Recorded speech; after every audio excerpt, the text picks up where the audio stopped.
Let's hit again. Yeah, how cool are these, right? So these are actually awesome. So it's Coaches vs. Cancer. We're recognizing that this Saturday, and we have a tremendous organization here, Dance Blue, on campus that in the last 20 years, give or take, 15 years, has raised $23 million towards cancer research, a student-run organization that partners with UK Healthcare and focusing on pediatric hematology and oncology.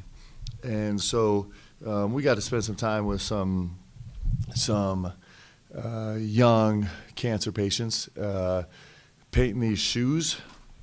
This is, I won't share too much information, but Garrett and his sister Lily did my shoes that I'll be wearing on Saturday, and there's a lot I like about it.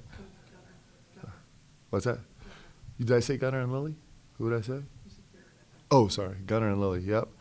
And there's a few things I like about it, which are, I like the color schemes, but what I really like is I like this on the sole is actually very cool.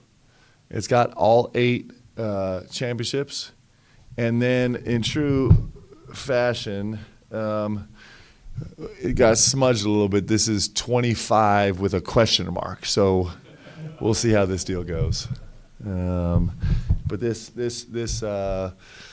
fight against cancer is something that is touches every single one of us, and we're so excited to partner with organizations, especially student-run and UK-centered programs that are making such a huge difference in this. And so we'll wear these shoes in the game, and hopefully we'll celebrate in these shoes, and then I think they're going to be auctioned off to try and raise a little bit of money. So just kudos to everybody involved in all of those organizations, and prayers to all the families, not just of these kids that help paint these shoes, but everybody that's being touched by cancer right now. So let's go, okay? Obviously, John Calipari coming back Saturday, he was very involved with charitable efforts during his time here. What, as a fan from afar, what did that part of it mean to you? Yeah. And how much were you actually able to watch games when you were coaching elsewhere? Yeah, you guys know I'm the worst ever. Like I just don't see much. Like we're pretty laser focused on what we're doing. So I would just because it's my alma mater and because I care and love it. But it was limited through the course of the season. But everybody in college basketball was touched and moved and kind of trying to follow the lead of the incredible work that Cal did in the community. Like he was such an incredible ambassador for college basketball and Kentucky basketball for so long, and he was so active out in the community, and he was a real gift to this entire community. Mark, there's obviously a lot of national attention focused on this game. What are your thoughts on the national pundits coming in and telling Kentucky fans how to react and behave? Well, I don't know that I have a lot of comment on it. I love the drama. I think it's Kentucky, right? It follows us in everything we do. It's one of the beautiful things about getting a chance to play here and coach here and be associated with this program is we care, and people feel how much we care, and so they care to be interested, and so I love that. I love that people are interested in what's happening here, and it's always been that way, and I assume it always will. And these moments in time are just they're fun for fans and fun to capture, and they can be super dramatic, and that's all. I think it's great. It's something to write about and talk about and enjoy and celebrate. On a personal level, I love competing against people that I admire and look up to and love, and Cal is certainly one of those people. I mean, he's a Hall of Fame coach, and he's a legend in the sport, and he's rewritten a lot of the book on how things are done, and he's one of the best that there ever was, and he's also got unbelievable legacy here at the University of Kentucky, and it's like an in-state game in the sense of that vibe. It gets you, there's nobody you love to compete against more than your brother or somebody in the family or somebody tied to you, and you're searching for bragging rights and all the things that come with it, and all the drama and emotion that comes with it makes it really special. So that's all the 30,000-foot stuff. At the end of the day, like, we have serious work to do. This league is brilliant and wonderful and incredibly competitive, and every single team can win every single night, and everybody's dealing with dynamics on their roster and injury and fatigue and frustration and growth, and trying to make it through to position themselves in the best place they possibly can for the SEC tournament and to make a run in the postseason, and so that's what consumes most of our time. But I love the fanfare for sure. I love it. Hey Mark, when you came back here to coach for Utah Valley, I think. Yeah. What was it like for you walking into the place you played and coaching? It was unbelievable. It was, I think, it was really nice to do for me. That was an experience I hadn't had as a player, to come in here as a visitor. And so when you come and play here or come and coach here, you certainly see the world from one perspective. But to come in here as a visiting coach was super powerful for me. It was really learning and telling, because I can really relate to the experience of every single coach that walks into this gym to coach against the Wildcats, that walks into Rupp, and you walk into this building and you just can't help but feel the history and the tradition, and you walk in for shoot around, and the size of it and the scale, and you just see all of that, and then when you get in here for game time and you feel BBN like live in person, there's just nothing like it in the world. It's the biggest moment ever. When I came here from Utah Valley, I don't think our administrators and fans and donors had ever been more excited in their entire life about anything in the basketball world than to come on this trip. We actually played. We lost our minds, and so we scheduled Duke and Kentucky in 24 hours. We played Kentucky at 7 and then Duke at 5 o'clock the next day. That's the kind of stuff you do when you're trying to do that. But it's the only thing better than walking in here as an opposing coach or players is getting to actually put on this jersey. It just is. It's the pinnacle of college basketball, and the fact that any of us that get for a moment in time to be connected to this program, it is the greatest gift and honor ever, and that'll never change. You're with a few of Arkansas's players, but Adu Thiero in particular has really had a breakout season of sorts. Just what have you seen from him on film, and kind of how do you stop him, slow him down? Yeah, he's a monster. Like, he's playing elite level basketball, and he's just devastating physically. He's playing with such an incredible intensity and motor and physicality. He's great downhill, great getting to the rim. He's actually pretty functional in mid-range. He really guards. He's a 1 through 5 defensive player.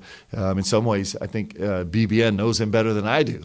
And but he's putting together a really, really special season, and he's a handful for sure. There's no easy answers with him. Someone remarked to me after the other night the Tennessee game, that they were most impressed with that you gave your team the confidence that they could win that game even without Lamont and with that minimal contribution from Andrew. As a coach, how do you go about that? Is it a rah-rah speech? Is it more about preparation? How do you give a team confidence that they can go in and win that game when they're shorthanded? Yeah, that's probably undeserved kind comments. The truth is we earn our confidence. Like, we really earn it. We do it a couple ways. You earn your confidence with your work. You earn your confidence with your sweat equity. You earn your confidence with your commitment. You earn your confidence with your togetherness. There's something beautiful when you're in a hostile environment and maybe things have gone wrong and you have some doubts in your mind. One of the great things about a team sport, and if you've ever had this experience, you'll know what I mean. And it might be as a family member also. It might be as a team member in a business. It might be it could be in any organization. But when you're in that moment where things are tough and it's a hard times and you have some doubts and you're not sure and it seems like the whole world is rising up around you, when you can be in a huddle and you're not sure yourself, but you can look around at the guys that you believe you can count on. You're like, you know what? I don't know what's going to happen, but I'm glad that guy is in the foxhole with me. I'm glad that guy's got my back. I know that guy is going to bring it today. And you look around in your little circle and you can feel that. It's one of the great things in sports. And so I think it has very little to do with what I do, and it has all the things to do with what our guys have done, with how hard they worked and how on and off the court to be committed to each other and how much they care about this. And I think that's where you glean your confidence from is your work. And I talked about it after the game. I'm in love with this term Godfidence also. And there's a little sense of guys on our team where when you can work your way through all the stuff and you can stay focused on like bigger picture things, I think there's a lot of confidence that comes from that too. And so I think a lot of that comes from the character of our guys, man. We have really special guys in the locker room, far from perfect. We make mistakes, we miss shots, we do all the things, but our resilience quotient is pretty special, and it makes it a joy to coach these guys. 25 years ago, Coach Pitino returned for the first time as the Louisville coach, and the place was nuts. That UK team did not need an extra boost. That Louisville team wasn't very good. But you've got a game here on Saturday that the fans might be more invested in this game than any other regular season game. What kind of boost do you think you might get Saturday night? I don't know. One of the great things, I'll say this, one of the really calming things for us is, we're going to get to a first-round game in the SEC tournament, and it's going to be the biggest game we played in all season long. And it's going to feel really familiar because every game, when we were playing Colgate, that was the biggest game, and we prepare that way, and that's the way we think. It's the biggest game, the most important game, the highest energy game that we've played in all year long. And we played Brown, it was the same way. And we played Tennessee, with some guys missing and trying to find our way a little bit, and it was the biggest game. And Saturday is the biggest game of our entire season. It's the biggest game. And so in that sense, it's just really familiar. The great thing about BBN is, like, we're the same way. Our fan base is the same way. This is the biggest game of the season. And win or lose after this game, the only thing that is going to matter is the game on Tuesday. It's going to be the biggest game, and our whole world will be evaluated on the outcome of the game Tuesday. And I love living that way. It's really special because it makes every moment the most important moment. You live in the moment, and so you're all in. And so that's kind of how we feel about this, right? I think that's how our fan base is. I think that sets us apart from everybody else. Following up on that, do you recall talking to Coach Pitino prior to that game? I mean, I know you were in the NBA, but like before they came here for the first time as Louisville's coach, do you recall maybe hitting them up and saying, this is going to be fun. I actually don't remember talking to him because I was probably pretty mad at him. I'm like, how could you go to Louisville?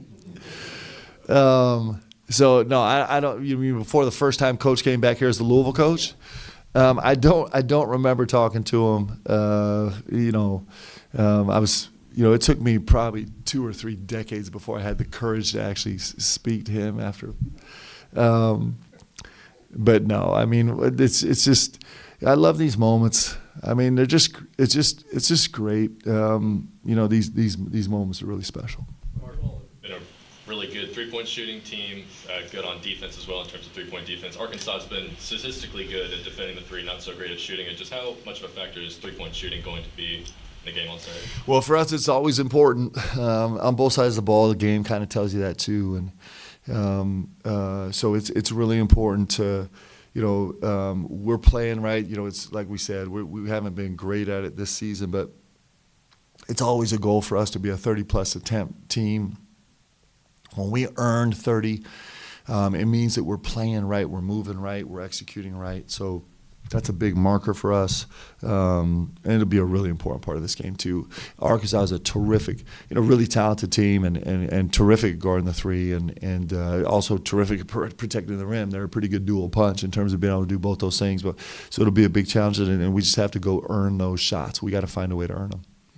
Big Z over there talked about, or at least he acknowledged that he talked to you a little bit before he decided to transfer. Just what were your impressions of him when you got to know him for a little bit, and also just the challenges he presents as a 40% free shooter at 7'2"? Well, I did get a chance to talk to him a couple times. Clearly, I liked him a lot more than he liked me. But I think he's a terrific talent. I mean, what a talent! What a great talent! And in my interaction with him, I love him as a young man too, which is not uncommon. I think so many so many times the key to athletes making their way to this level is that they end up being really, really good special people, right? I think that's so often the case, and certainly in my experience with him, that would be the case with him. I think he's incredibly talented. I think his skill set is really unique for his size. I think he's got a moxie about him that's pretty fun, and he poses problems. He's a top 10 rim protector in the country, which is incredible, and he's shooting 40% from the 3-point line, and he can go to work in the post, and he can really pass the ball. He's a terrific player, and he's a big challenge for us as we prepare this scout. Malachi Moreno named a McDonald's All-American earlier this week. Just what were your thoughts on that? I think your first high school McDonald's All-American, and then with a guy like that, how much do you stay in contact with him throughout the season, especially from a basketball, watch Amari Williams, watch BC, what they're doing? I'm so happy for him. All three of our guys are having tremendous seasons. It's been really fun to watch. And they're all incredibly well deserving of being in that McDonald's game. I'm really happy for Malachi that he's there. I got a chance to go see him play, I don't know, a week or two ago. He looks incredible. He's got so much of his game that his ceiling is so high, and so we're in pretty constant contact. He's been out to several games here. He's got a good sense of, the more he watches us play and our bigs operate, the better sense he has of how he fits and why we were so sure that he was an unbelievable fit for what he is, and he's seeing that more and more every day. It's like, oh, I get it. I totally get it. And I love having him watch BG and Amari because it gives him some sense of what he can become here. And, the most important thing right now is he's playing the way his coach wants him to play in his system, but also taking this information is really great. And it's the same with all our guys. Am I allowed to talk about the stuff last night? Yeah, we just have all three of these guys are doing really special stuff. I don't know if you saw Caden Lewis, but he got a chance to essentially testify on Capitol Hill yesterday about programs that he really cares about and believes in. And I just, we're really blessed. We have 3 guys so far that are committed to come here, and they're going to represent this place beautifully. And they're elite level people, and that's going to always be a mainstay of our teams here. It always has been, and it always will continue. That these guys are not just going to be leaders on the court, but they're going to be leaders in their community, and it's pretty fun to see. College basketball coaches seem to have a pretty tight fraternity amongst yourselves. And I think a couple weeks ago there were some anonymous comments from coaches about a particular coach and a program. I didn't know what your thoughts were about making anonymous comments, and have you ever done that as a coach? Wow. I'm not a big anonymous guy, probably because I'm not smart enough to do that. You guys tell I kind of just am unfiltered. I just say all the stupid stuff I say. I do think that that was a little too much laughter, guys. That was too much knowing laughter. I would appreciate.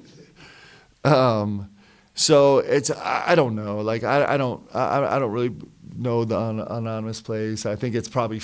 I don't even know if people care about being anonymous. I think it's sometimes more fun just to write it, right? Anonymous source. So that's beyond my pay grade. But I do think that as coaches in general, we know a lot about what's in our house, and we don't know anything about what's in someone else's house.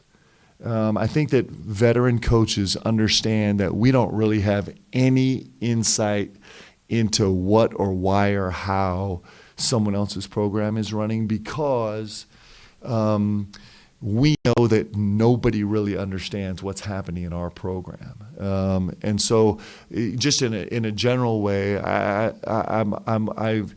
would be super cautious about making any commentary about anybody's program, just because anything I say is going to probably be pretty dumb. And most of the things I say are dumb anyway, but any commentary I would have would be pretty ill-informed or uninformed. With that said, if you have some clip of me making a comment about somebody else's program somewhere, forgive me, but just in a general sense, I don't know. Like, we're spending time on us. Mark, you kind of also talked about, monitoring your guys' energy level and emotions and things like that.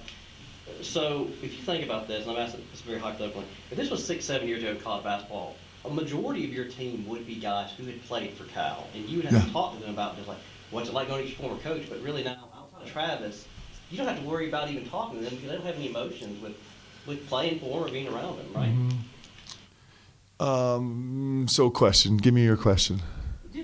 That's not even anything you have to talk to your players about, because outside of Travis, none of them even have any relationship with Cal, because this was a completely overturned roster. Yeah, I mean, this is, you guys know I just want to give you mad hype on this story. This is the most important game we've played, just like Tennessee was the most important we played. And so I know that's so boring. I hate to be boring. I hate being boring. But it's actually really true. And so, I think it'd probably be the same if I had a whole roster that played for Cal, or if it didn't, although I would have more of the secrets. I'd be like, all right, guys, tell me what the play calls, whatever. But I think this is, the one thing we know is, listen, Cal is an icon in this game. He's a mentor to me, right? And so, and he's been identified with the biggest, best, most prolific basketball program in all of college sports for the last 15 years. And so, that's just people pay attention. That's what they know. So I don't know what that is. It's just I'm trying to say a bunch of something. I don't know. Mark, you said after the Tennessee game that Andrew didn't have a setback. I know he only Yeah. played 89 seconds in the game. Yeah. I guess just first off, the run he was able to give you guys, was it just a pain tolerance thing? Was him just not being able to perform what you guys wanted him to do because of the injury? And where does he stand now going into Saturday? Yeah, that was all me, man. I'm just a chicken. I'm a big chicken. I was carrying so much stress. Andrew's such a warrior. I mean, he just is like, he won't talk about discomfort. He won't talk about pain. It's like he's, every single time you talk to him, he's like, I'm good to go. Let's go. But he also needed a little bit of time just to heal. And so, we hadn't had any practice time, but he was cleared. And we're kind of like, can we buy him a few more days? If we put him in now, is it a setback? You're just managing all those things, and so I thought I was incredibly brave to put him in the game, to check him in the game. I thought it was, man, I am full of courage. My courage lasted like 90 seconds, and then my courage was gone. Hopefully, it'll last longer in the future. Yeah, Lamont. Lamont's doing good. Still not cleared to practice today, and so we'll kind of. I know I'm not sharing all the information on Lamont, but it's that's. We'll kind of figure that as time goes by, and I'm kind of we're just trying to figure that part out. Okay. Thanks, everybody. Awesome. Thanks, guys.